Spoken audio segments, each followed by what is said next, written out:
बाबा के सभी आश्रम में तथाकथित चमत्कारी हैंडपंप भी लगे हुए हैं। दावा है कि इन हैंडपंप का पानी पीने वाले लोगों के रोग दूर हो जाते हैं। TV9 ने सेवादारों से बात कर सच जानने की कोशिश की।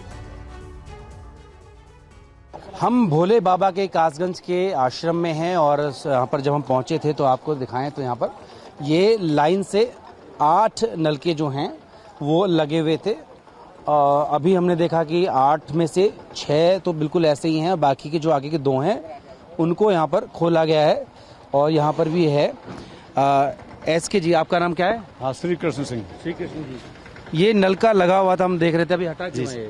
ये ट्रैक्टर के लिए रास्ता दिखाया गया। जब जी ट्रैक्टर खेत की जुताई करने के लिए आता है तो इनको तुरंत 5 मिनट भी नहीं लगते, उससे पहले खोल के रास्ता तैयार कर देते हैं।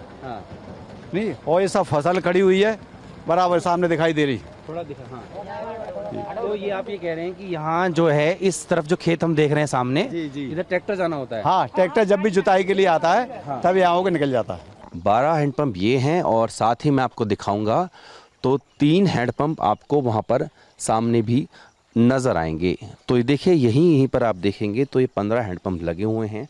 दरअसल ये उस मायाजाल, उस तिलिस्म का एक हिस्सा है जो लोगों को भ्रमित करने के लिए भोले बाबा और सूरपाल जो है वो इस्तेमाल करता था। और लोगों को ये कहा जाता था कि अगर वो इन जो हैंडपंप है, क्योंकि उनके यहाँ आश्रम के बाहर लगाए हुए हैं, अगर यहाँ पर स्नान करते हैं, इसका पानी पीते हैं तो उनके जीवन के जो तमाम संकट हैं वो दूर हो जाएंगे।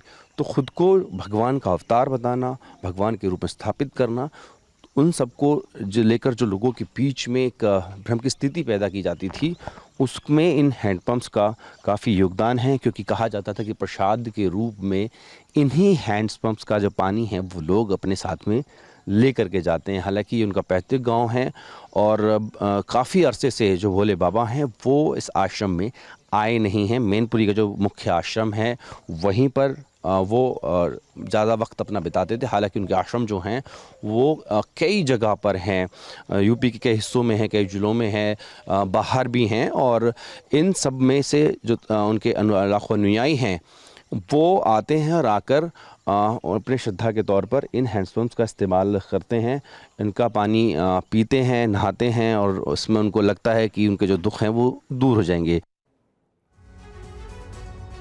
तो अब तक आप लगातार TV9 भारतवर्ष पर देख चुके हैं कि कैसे बाबा अंधविश्वास का एक माया जाल बुनता था और अपने ऑरा से अपने भक्तों को प्रभावित करने की कोशिश करता था। तमाम बड़े खुलासे लगातार हम कर रहे हैं। कहां है बाबा और क्या है इससे जुड़ी बड़ी अपडेट, ये देखिए। TV9 भारतवर्ष की पड़ताल में पता चला है कि मैनपुरी आश्रम, जो कि मेन आश्रम माना जाता है बाबा का, उसी में बाबा की मौजूदगी है। हादसे वाले दिन से ही इसी मैनपुरी आश्रम में बाबा के होने की खबर है।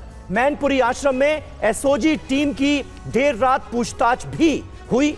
मुख्य आरोपी की यहां पर तलाश की गई और इस मुख्य आरोपी के ऊपर 1 लाख का इनाम घोषित किया गया है। बाबा पर अभी तक कोई कार्रवाई नहीं, कोई एक्शन नहीं। अब तक इस मामले में 6 लोगों को गिरफ्तार किया जा चुका है। बाबा के सत्संग में आए कुछ लोगों के लापता होने की भी जानकारी मिल रही है।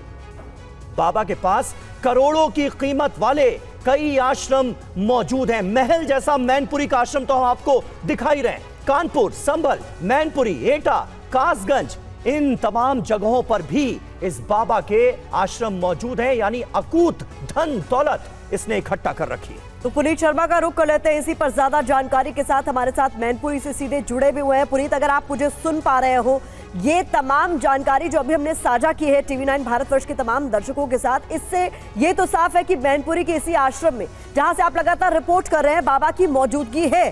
तो फिर क्या रोक रहा है बाबा से पूछताछ करने के लिए पुलिस प्रशासन को? ये तमाम जो खुलासे इसको लेकर हो रहे हैं कि इसके ऊपर कितने मामले दर्ज रहे, कितनी तरह की बातें अब इसको लेकर निकलकर सामने आ रही है, उसके बावजूद कोई पूछताछ क्यों नहीं?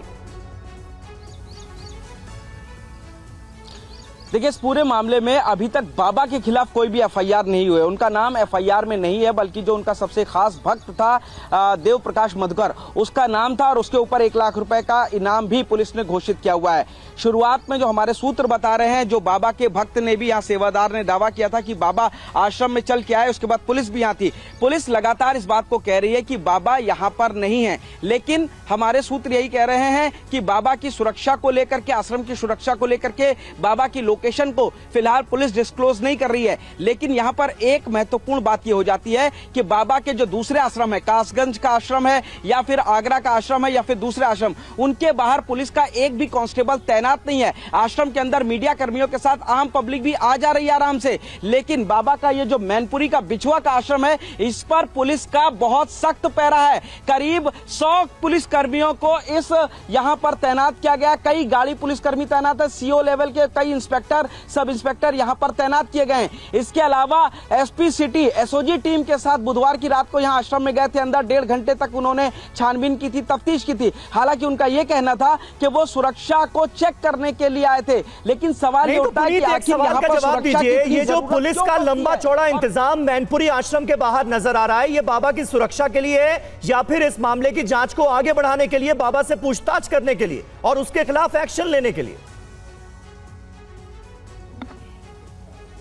देखिए, सुरक्षा व्यवस्था लगाई इसलिए गई है ताकि यहां पर किसी भी तरीके की कोई अप्रिय घटना न हो, लॉ एंड ऑर्डर डिस्टर्ब ना हो। दूसरी बात, पुलिस ने ऑफ कैमरा यह भी कहा है कि जब जरूरत पड़ेगी तब पूछताछ की जाएगी यहां पर, लेकिन फिलहाल